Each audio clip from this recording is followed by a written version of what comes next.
Facing pressure, goes over the top, wide open is Chase, and he splits the defenders for the touchdown.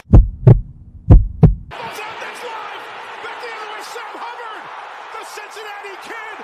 Hubbard's got a convoy, chased by Andrews at the 30, the 20. He will score.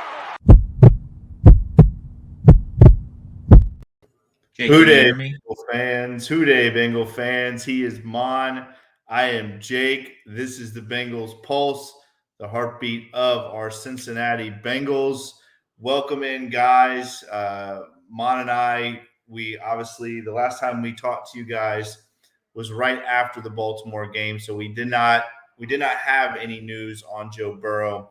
Obviously, on Friday of this week, we got the heartbreaking news that for the second time in his career, Joe Burrow's season ends shortly.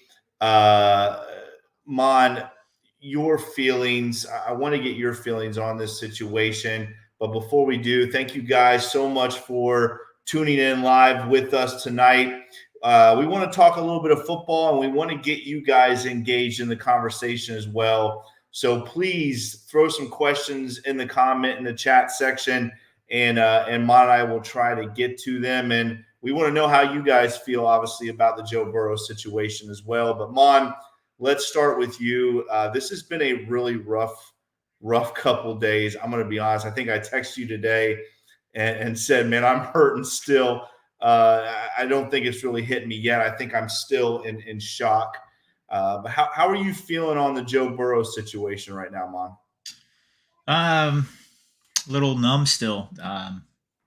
It sucked. I didn't think it was going to be a season-ending injury. I thought it would be a couple weeks. It is what it is. Can't do anything about it right now. Just doing a lot of reflecting and thinking about stuff that's happened over the last few years. And I have become the biggest Jake Browning supporter now. I was pretty critical and said some things last episode. I wish him the best. I trust me. I want the Bengals to win as many games as possible. I'll never root against this team. I'm still in shock. I'm still trying to process it. There's so many things. I'm thinking about roster building for next year. We still have 7 games to go. We could still make a playoffs. And there's a lot of winnable games on the schedule. We're going to see how good this coaching staff is. We really, really are. We're going to see what they can do. Jake Browning cannot do what Joe Burrow can. We know that, and we shouldn't expect him to do that. We shouldn't expect him to do that, but he's going to have to come in. Zac Taylor's going to have to set him up to succeed.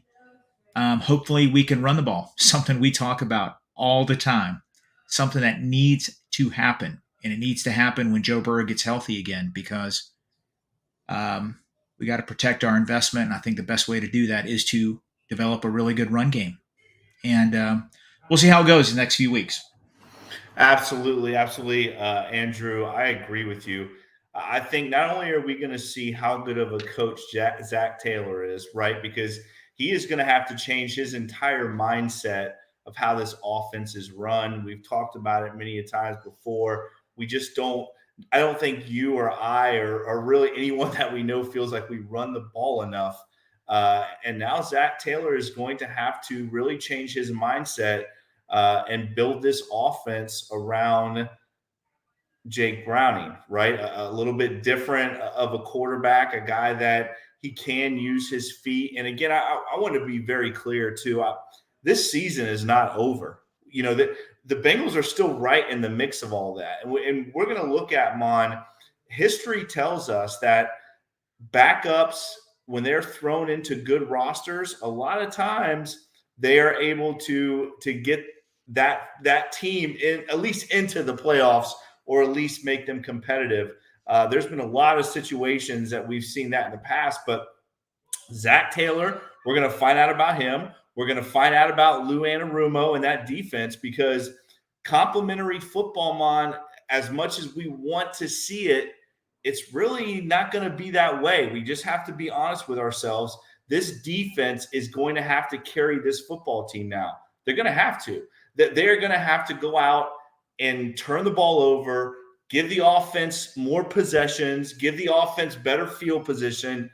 So not just Zac Taylor, but I think this entire coaching staff, that we're going to see how good this coach, because we all feel that this is a great coaching staff, that it's an elite coaching staff, but we're going to find out now if they are, because this roster, Mon, is still loaded with talent. Obviously, Joe Burrow is one of the top 2 quarterbacks in the NFL, but the roster still that is surrounding Jake Browning is still one of the best in the NFL, Mon. Yeah, back to Jake Browning. True, Jake. Jake Browning's been in the system for 3 years. He knows the offense well. So I think the whole offense is going to be wide open. He's not some guy they brought in 5 weeks ago that doesn't know Zac Taylor's schemes. So everything in the playbook will be open.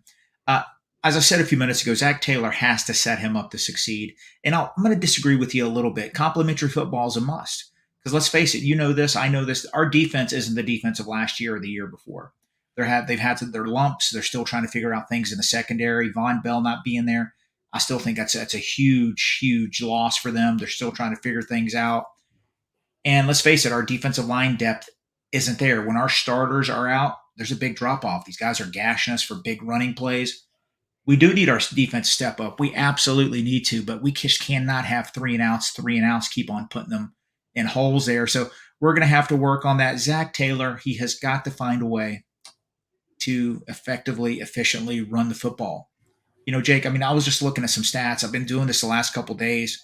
You know, Joe Burrow being taken hits and all these, not just sacks. He gets hit a lot. Our Super Bowl year, we were 19th in rushing in the NFL in rush attempts. 19th in the NFL in rush attempts. We were 22nd in rush yards. That is in our Super Bowl year. Last year, we're 29th in yards and 28th in rushing attempts. Let's go right now the first 10 games this year. We're last in rushing and I think 28th in rush attempts. I mean, that's not sustainable, man. No. We have got to do a better job, because I'm not blaming that on Joe Burrow's injury, but man, these hits, keep on taking hits. And not just him. Our wide receivers, there's a lot of wear and tear on them, and yeah. Hopefully, this could be a blessing in disguise, maybe. Maybe you used the word evolve, but maybe the offense will evolve into something else, maybe more, a little bit more run centric, and maybe it'll open up some windows. Well, we have some great questions here. We're going to get to those in just a second, guys. Nicholas asked Mon, is Zac Taylor good enough to win a Super Bowl? Absolutely, right? I mean, we were a terrible defensive holding call away from winning a Super Bowl. So, yes, I believe Zac Taylor is good enough to win a Super Bowl. Mom, what do you think? Yeah, I do. I absolutely do. He had us there, and we could have easily won that Rams Super Bowl. But he has his faults. He's still evolving as a coach. But I believe in Zac Taylor. And do I get frustrated? Do I wish we could do some other things? Absolutely. But yeah, I'm a Zac Taylor fan. We could definitely win a Super Bowl with him. Absolutely. Absolutely. William asked, can Joe Burrow still be able to come back if we make the playoffs? William, I think he's getting surgery, so I think he is done no matter what the scenario is with his wrist. But Andrew asked a good question, and I want to talk about this, Mom. Joe Burrow we're hearing all this stuff about how he's injury prone and all this other stuff. Joe Burrow just made like his 51st or 52nd start. I think Zim texted us that today. 59th. If you count the playoffs, it's 59 starts in a row. 59 consecutive starts. He's had 2 tough injuries, the ACL, which is that's something that happens on a hit, right? That's not his was something that was he was hitting the knee and towards ACL, and this same thing. I mean, he's slammed to the ground. He puts his hand down to brace himself, and now we have an injured wrist and out for the season. But I personally, Andrew, I don't think he's injury prone. I mean, the guy has, the calf. He played through the calf injury. He had the appendectomy. I mean, that's something surgical that a lot of people have to get done. Mom, what are your thoughts? What are your thoughts on, is Joe Burrow injury prone? I say no.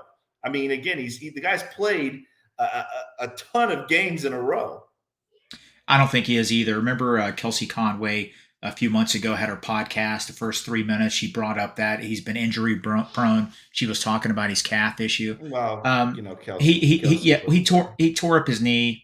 Horrible play, catastrophic injury. Came back from it. He's played over 50, counting the playoffs, 59 consecutive games. The hand injury, the wrist injury, unfortunate. I don't consider him injury prone. Has he been nicked up? Has he had a finger issue? Yeah, every quarterback has these bumps and bruises. Saying that, do I want the team to protect him a little bit more? Absolutely, I do. And do I wish we could do other things to maybe keep him from getting hit? Like the Texans game we were talking about, still fresh in my mind. He was sacked 4 times, but he was hit numerous other times. That's just unnecessary stuff. And hopefully, our offense does evolve so we don't have these things again. And it's interesting because Curtis brings up a scenario that I honestly I've thought about all weekend. Curtis, I'm right there with you. Curtis Mon, he's talking about the Ryan Finley scenario against Pittsburgh, and there it is right there. And I think honestly, Mon, I've been thinking about this all weekend, that whole scenario, because when you think about that, Ryan Finley comes in with I think we can say it, a terrible Bengals roster, right? The Steelers roster that he played against, much more talented than the Steelers roster that we are going to see on Sunday. And if you gave me a choice between Ryan Finley and Jake Browning, I'm probably going to take Jake Browning, to be honest. Absolutely. We talk about this Steeler game coming up, Mon. They lose today to the Browns 13-10. The Steelers' offense might be the worst overall offense in the NFL. And I think that's kind of what I'm talking about with this Bengals defense and how much we need to see them step up, because this is a game on Sunday that if the defense plays like they should, we're going to be in this football game to the end. You know what I mean? Yeah, that was a hard game to watch. I watched it. It was just a really terrible offense, but was it terrible offense or great defense? The Steelers always have a feisty, tough, nasty defense. The Browns, as much as we dislike them, their defensive backs are arguably the best in football. That's a good defense, man. They're going to be in every game this year, and to win that game with that rookie quarterback who did not impress me today.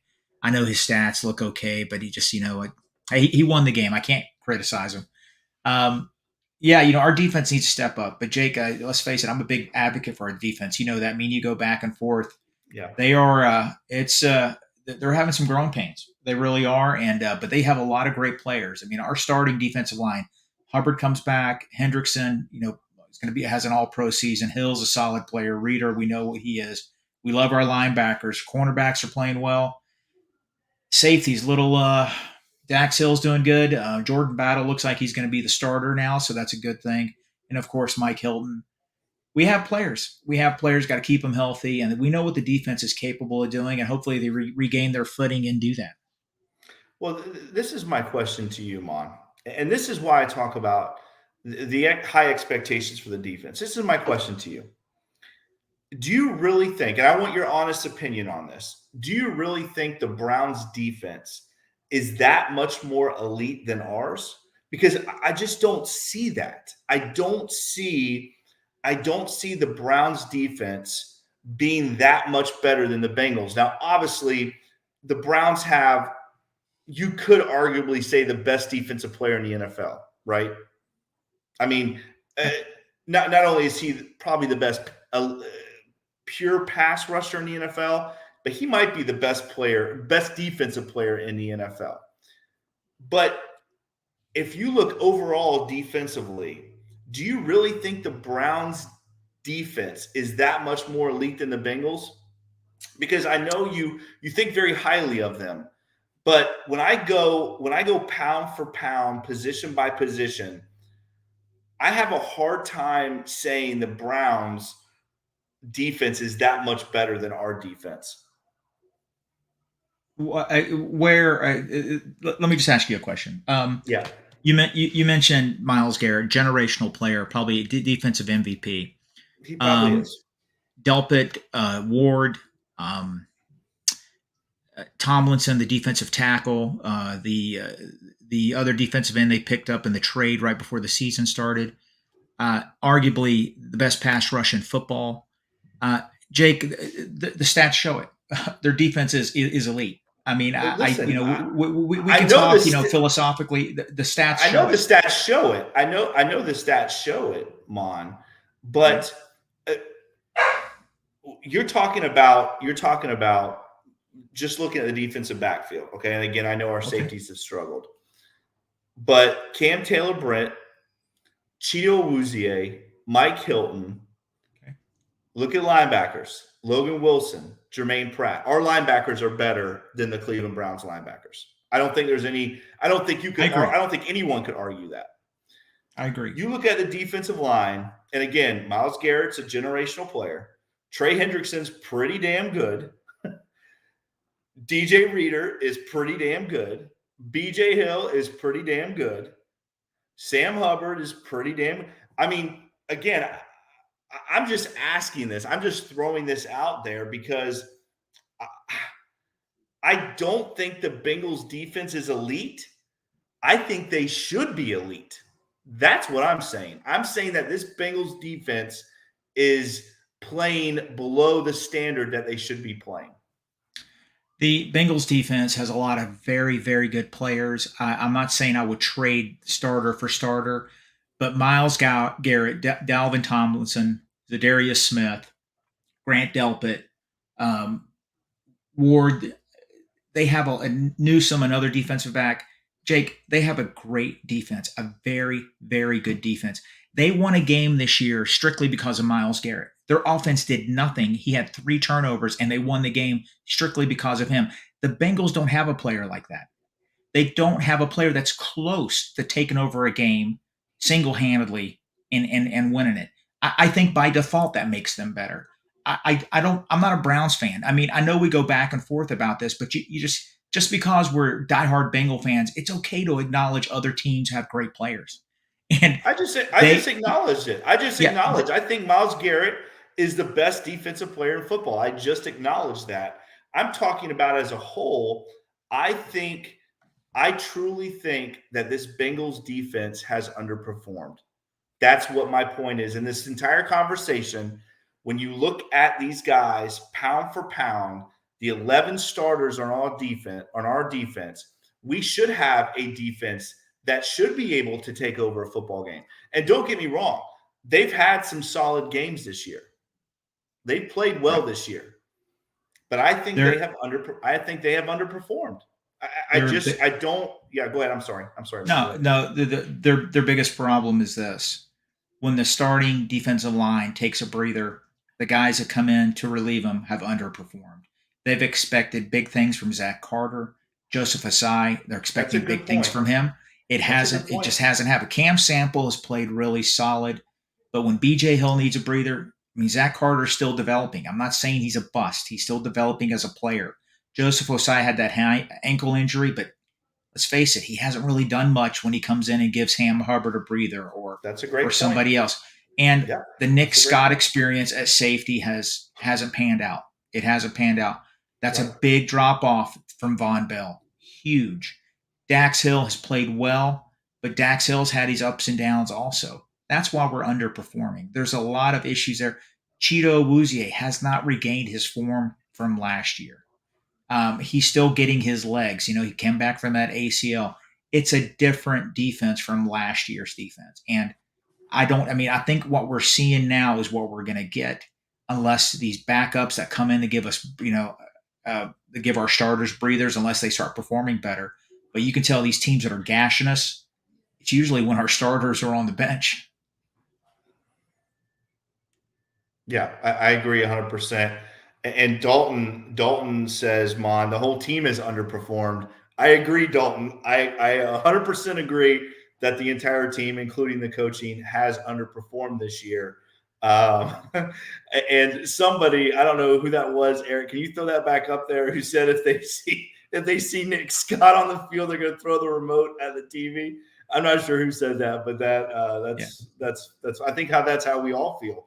And again, not go ahead. I'll say now the one last thing. I'll say this about the Browns. I think their depth is a lot better on defense. Mhm. Like when they can bring in a Shelby Harris off the bench, somebody that was signed in late August. I mean, that's huge. And I just think their depth is better, and I think that's what makes them formidable. I agree. I agree, Ronald. That's great. I agree with you 100%, Ronald. I would probably do the same thing if I see that. So let's because again, we have Jake Browning coming in now, but we just today, Mon. I'm just going to go over today, okay? So far today, we've had two backups. Two backups came in and won football games today. The Browns and what's the other one? The Browns and who was the other one that had the backup come in and win today? Oh, the Giants. The Giants. Danny DeVito. I think that's his name. I don't know. But Danny DeVito comes in for the Giants and goes to Washington and beats the Commanders. So my point is, Mon, that backups can win in this league. They can. But everyone around them has got to play better. And that's what I mean by this defense has got to play better. You talked about it earlier, but the Giants went out and beat the Commanders because the Giants defense made plays. They helped out Danny DeVito win that football game. The Browns, they beat Pittsburgh today. And again, with a backup quarterback, but their defense made plays. When you have a guy like Jake Browning in, who now has only taken, I didn't count his snaps last week, but I'm guessing he's right around 20 to 30 total NFL snaps. The defense has got to make plays. But what they also have to do is run the football, right? Jake Browning, we're not going to win any games if Jake Browning's dropping back 45 times and throwing the football. No, you're not. And if that happens, he's not being set up to succeed. Listen, I'm going to put on Mike Tomlin's hat. Mike Tomlin knows they have a quarterback that's going to be his first NFL start. What's he going to do, Jake? You're a football coach. If you have a freshman high school kid coming into play, you're going to try to confuse him and get him flustered. So Zac, Zac Taylor knows this. His coaching staff knows this. Yeah. They have got to set this guy up to succeed. They got to. The only way the Cincinnati Bengals are going to make a run in this for the remaining 7 games, they have to develop a running game. They have to get a running game these next 7 games.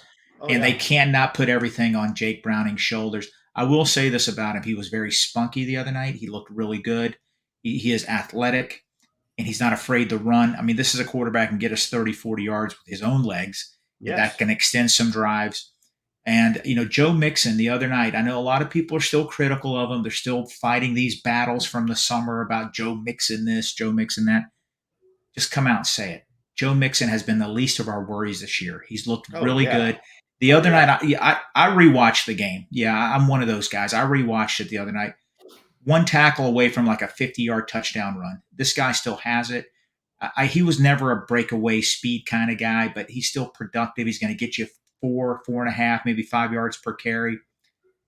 And Zach, you've got to give Travion, and I don't know about this doghouse that Chris Evans is in. It's the biggest doghouse in the history of the NFL. Give the guy a chance to play. Give him a chance to play. Let's see what happens. Hooday, Ross. Good to see you in there, Ross. James says this team is very talented, but again, maybe we're putting Joe Burrow in bad positions to make plays or get beat up. A lot of shotgun throws for Joe Burrow. Kel says it's Tommy DeVito's. Thank you, Kel. It's not Danny DeVito. So thank you, Kel, on that one. Mon, this is a very good. This is something that we have talked about off air in our text chat. What is Frank Pollack's future, and even Cordell Volson's future on this offensive line? And an offensive line that still really has not got its footing, especially in the run game. Ronald asks, is Frank Pollack going to be replaced and Cordell Volson in the offseason? Yeah, that's something that's definitely going to get discussed. I hate to talk about that stuff because we have 7 games left. I want to talk about this season, but if I had to, uh, if there's any coach to me that's on the hot seat on the staff, I'm going to say Frank Pollack. I'm I going to say, I personally, agree. yeah, I think it is Frank Pollack. I'll say this. I told you this a couple weeks ago. Then they came out and played a couple really good games, sort of made me look like a fool. I think the interior offensive line to me has sort of regressed a little bit. I don't think they've been as consistent as they were last year. I really don't. Kappa had that bad game against the Texans. Everybody, I mentioned Zach Carter on defense taking that next step, expecting the same thing from Volson. It hasn't happened. Hopefully it will. Karras has had some ups and downs. That happens in the NFL. I get it, but I think last year as a whole they were a better unit. Um, we'll see. I think there's going to be a lot of evaluation. I mean, we could have 2 new starters on the offensive line next year, but that's something to discuss in about 8 weeks. I don't want, hopefully, yeah, hopefully we're not discussing that until the end of February. But, and again, as a diehard Bengal fan that I am, Mon, and same with you. I mean, we have to believe in this football team. We have to believe in Zac Taylor. We have to believe in Jake Browning, right? I mean, that's where we are now. That is where we are. And again, if this was a terrible roster, you and I could start talking about the draft. But this is not a terrible roster. And I think when you look at this team schedule coming up here, they can win 5 games, Mon. They really could. I mean, somebody was talking about it today on Twitter, but you have Pittsburgh twice, right? And again, we talked about that earlier. Pittsburgh has the worst offense in the NFL. You have Cleveland at the end of the year in Cincinnati. And again, we know the Cleveland defense is tough, but the Cleveland offense, once again, looks absolutely atrocious. You have the Colts still coming up, right? That is a win. You would consider that a winnable game. Yes. At the Jags, that's going to be a tough one, no doubt about it. And at the Chiefs is going to be a tough one. But there are 5 games in there, Mon, that the Bengals can win. I truly believe that. That's not me being a homer. That is just the fact of how talented this roster is. What are your thoughts on that, Mon? Yeah, we're playing 3 backup quarterbacks: Minshew, Dobbs, and the quarterback for the Browns, kid from UCLA. Playing 3 backup quarterbacks in the remaining 7 games. Then we got to play Kenny Pickett, who's still evolving as a quarterback. They're having their struggles on offense. So, our defense, we're not playing elite quarterbacks. I mean, the Trevor Lawrence and Pat Mahomes. Okay, that's a different story, obviously. But yeah, you actually tweeted, sent a text to us. I personally thought you were crazy, but I was still wounded from the Joe Burrow thing. And then I started looking at the schedule. I mean, guys, I've taken so many notes. I've rebuilt the Bengals roster 20 times since his injury. And I mean, I'm already planning ahead, and I'm so crazy. But 5-2 is a possibility. I mean, 5 of those games, I mean, the Bengals with this talented roster, with a Super Bowl roster before the Burrow injury, people were calling him, hey, a Super Bowl contender, possible champion. They're still there. We still got T. Higgins. We got Chase. We got Boyd. We got Mixon. We got a lot of good players. 5 of those games, we have a hell of a chance to win those games. And the other ones, hey, you never know. You got to play football. So we'll see how it shakes out, man. One week at a time. Let's beat the Steelers next week. I think we have a really good chance of doing that. I mean, you can't tell me, Mon, you can't tell me that when we look back in the history of the NFL, we look at backups stepping in and almost leading their teams to the playoffs or giving them the opportunity to play in the playoffs. I think I go back far, but I think about guys like Jeff Hostetler, and even after that, closer to that, you look at Nick Foles, who led the Eagles to a Super Bowl. And again, I'm not I'm not saying Jake Browning is taking us to the Super Bowl. I'm just talking about backups being able to come in and play football. Remember, Jake Browning has been in this offense, Mon, for almost 3 years now. What was the quarterback for the New England Patriots not too long ago when Brady was out for the year? Remember, there was the backup for the Patriots. He won 11 games that year. He won 11 games. He was a backup. He went to USC. I forget his name, but the weird thing about that, Jake, they won 11 games that didn't make the playoffs. So that was crazy. They didn't make the playoffs, but Matt Castle. Thank you, C. Yes. Griff. Matt Castle. Yes, I think about guys like Matt Castle. I mean, Matt Castle, again, if this team rallies around Jake Browning, there's a chance, right? Yeah. And we talked about how good this coaching staff is. We've talked about how strong this locker room is. We've talked about it on almost every single episode that we've had of the Bengals Pulse. We are going to find out, Mon, how good this coaching staff is and how strong this locker room is. Because I'm telling you, Mon, if these guys rally around Jake Browning, we got a chance. It's like that Jim Carrey movie. So you're saying there's a chance. There is a chance. I love what Ross put in here. He goes, Kenny Pickett's basically a backup. I thought that was pretty funny. But my daughter Olivia mentioned something here. Last time, yeah, that's true. Last time he was injured, they went to the Super Bowl the next year, and it's in the Superdome. That's right. Good job, Olivia. That's right. Hey, the NOLA, right? The NOLA. That is the destiny. But again, Mon, and like I said, I don't think Jake Browning is some crazy elite caliber quarterback. Losing Joe Burrow, who is arguably the second best quarterback in the NFL. Some would argue the first. That is a gut punch. That is a gut punch, and that's very hard to come back from.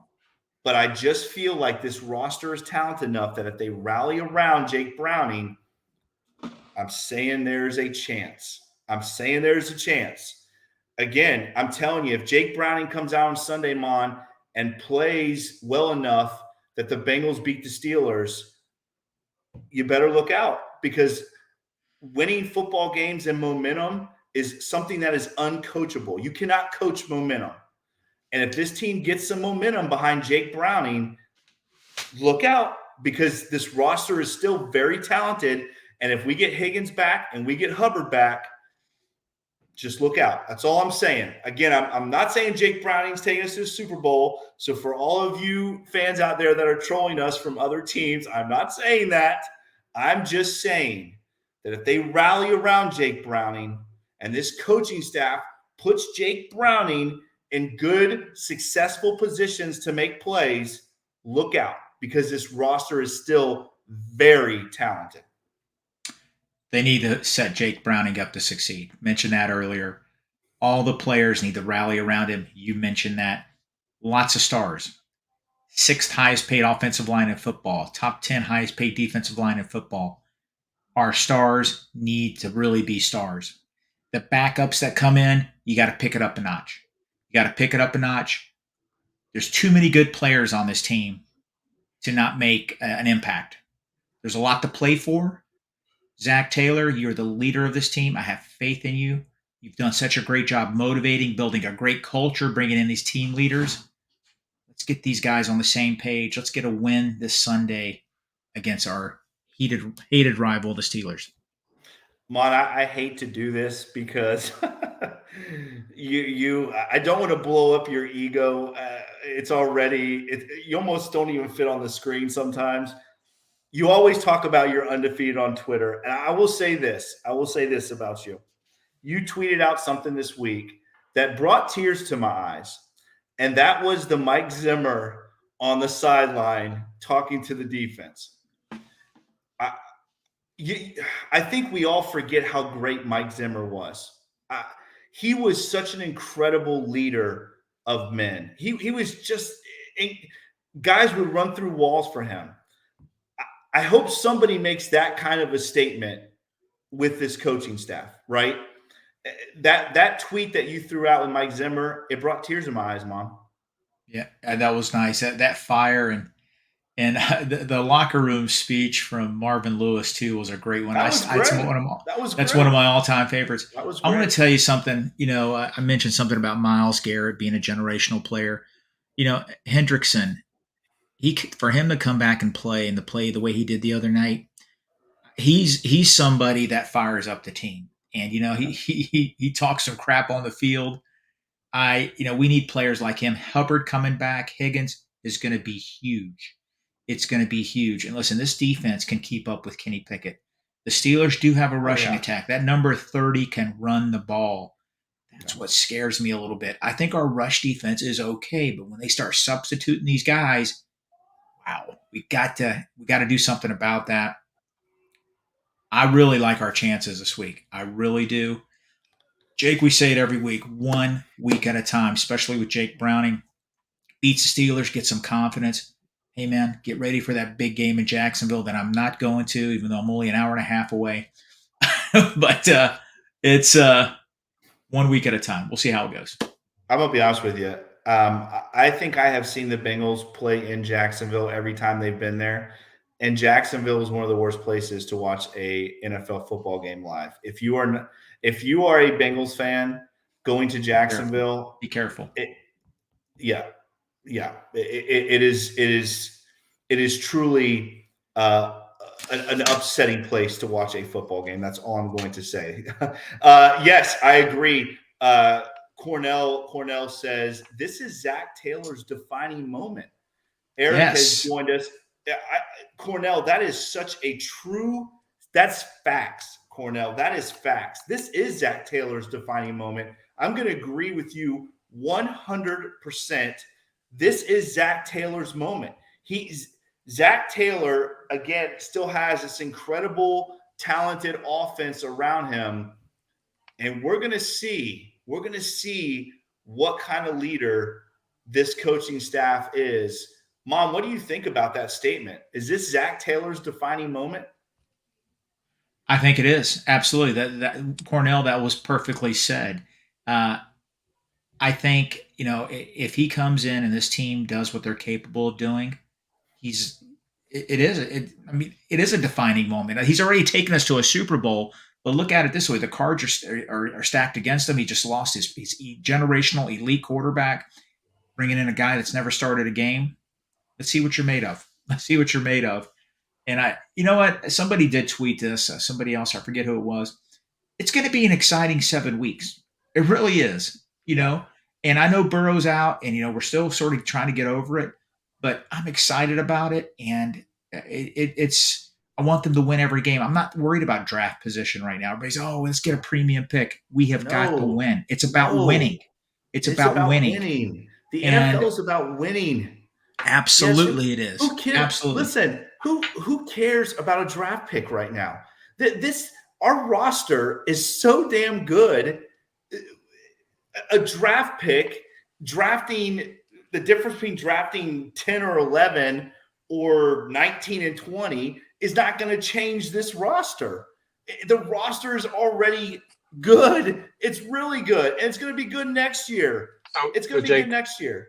Jake, that's kind of one reason I jumped out of here before we get out of here. We've heard you say over and over and over again how this is a Super Bowl caliber roster. Do you still feel that everything without Burrow, we're a Super Bowl caliber roster? And if so, can Jake come in and handle it with all that talent that's around him? I think it's hard, Eric, to say that we're a Super Bowl caliber roster when we don't have the talent of Joe Burrow, right? I mean, when you look at the majority of the Super Bowl teams in recent history, it's all about the quarterback, right? It's about the Joe Burrows. It's about the Patrick Mahomes. It's about the Tom Brady's. These quarterbacks that are just so elite. That's what separates these teams when it comes down to the playoffs. But I do think that this is a playoff caliber roster. I don't know if it's a Super Bowl caliber roster without Joe Burrow, but it's a playoff caliber roster still with Jake Browning. Mom, what do you think? That's a great question, Eric. So yeah, and I got a good question for Mon on that, because realistically, to make the playoffs, we're going to need at least 5 wins, right? We got to go at least 10-7. I think so. Mon, can you give us three keys to go and getting those 5, when going 5-2 the rest of the way here? Got to win the remaining home games. Cannot lose any more home games. Got to run the ball. Got to control the clock a little bit. I said it correctly. We have to do that because we have to protect Jake Browning a little bit. We can't expect him to come in and carry the team like Joe Burrow. Said it, I think, 5 times tonight. We got to set him up to succeed. And I want to apologize to our fans. I shaved my mustache. Joe got hurt. So guess what? You ruined it. Next June, I'm growing my mustache back. Not shaving it until February. All right, so not just Joe got hurt, but our FSU quarterback got hurt too. I mean, it was pretty brutal from the stash there. Yeah, that was watching that last rough. night, seeing his leg. That ripped me up. Rough. My son works there. He said that the press box he was in was just dead silence. I mean, he said you could hear a pin drop in there. Well, that's a team. That's a team that's playing for a playoff spot, and that's a tough hit. Hey, before we get out of here, guys, I just want to go over, because if we are thinking about playoffs right now, let's look at what happened today, because some good stuff happened today. It did.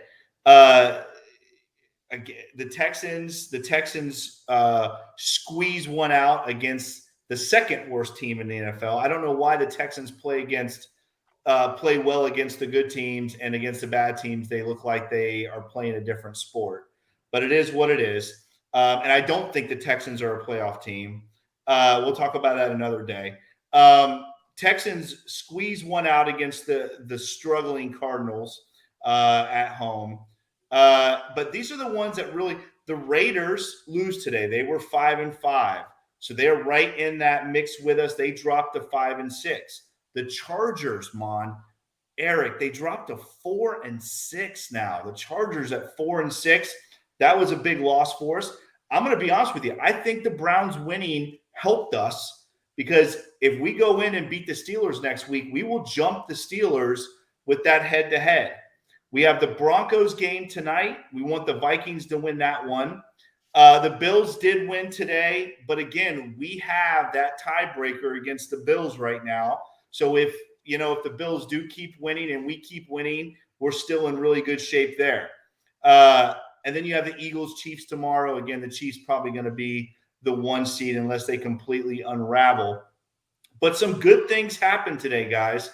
And the Bengals right now are, how they throw the playoff scenarios up, and they have the 7 teams right now in the playoffs at the season ended today. The Bengals right there, the next one in, or the second, I'm not sure where it fell after the Buffalo game. But my point is, guys, the Bengals are right there. They're right on the cusp of still one of those wild card spots. What I'm asking you two is, before we get out of here, what are your thoughts? What are your honest thoughts on that? Go ahead, Eric. I mean, it's there for us. I do think that we have a lot of talent on this roster, and there's a lot of people out there that immediately Joe Burrow goes down and start talking about next year's draft and free agents that we're going to get. And yeah, you think about that stuff, but I just am not going to do that. I'm going to go out. I expect them to really show up against the Steelers and show that we're a caliber team, and go and take that Ryan Finley moment. I think that this is a lot bigger than the Ryan Finley moment. Nobody expected that. Our team is a lot better than the Steelers team. The Steelers just know how to win, so we need to go out and show that we need to win. We got the Steelers, we got the Colts. The Jaguars is going to be a tough game. The Vikings should be a gettable game. We've got a lot of wins out there, so I'm not,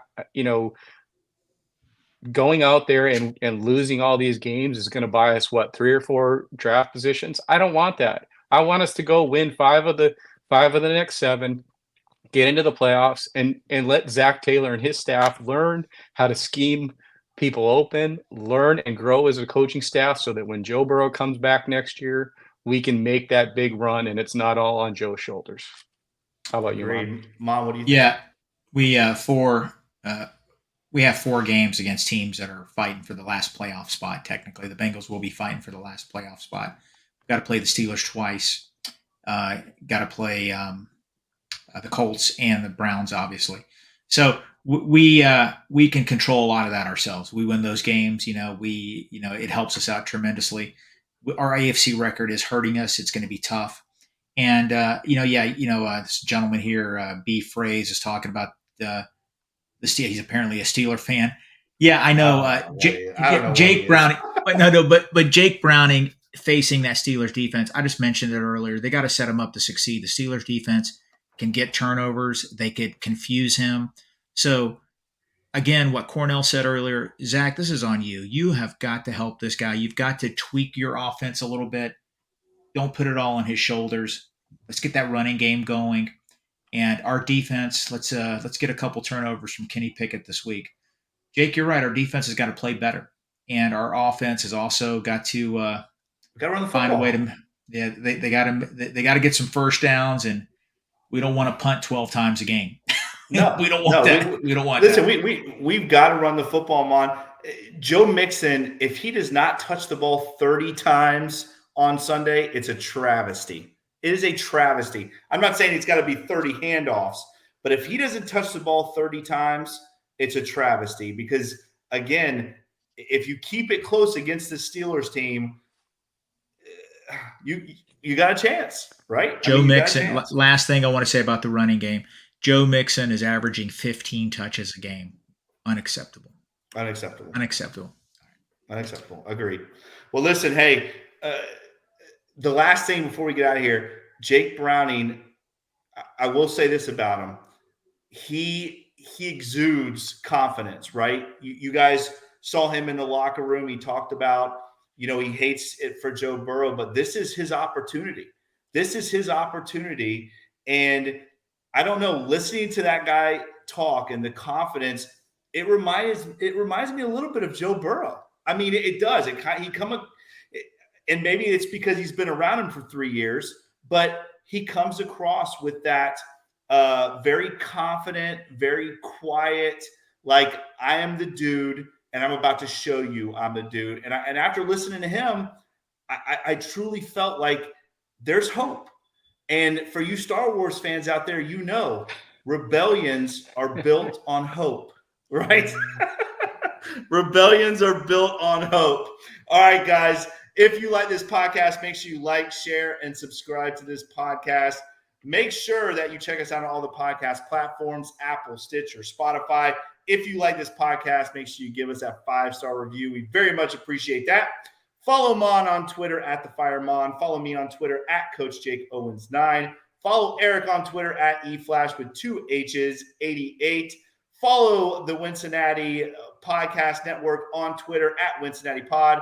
And, of course, follow the Bengals Pulse on Twitter at Bengals_Pulse9. On Instagram, the same without the @Bengals_Pulse9. And, as always, check out all the awesome podcasts right here on the Wincinnati Podcast Network. I just want to say again, thank you to all of our listeners for tuning in. You guys are the best. We love you guys. Thank you. See you guys.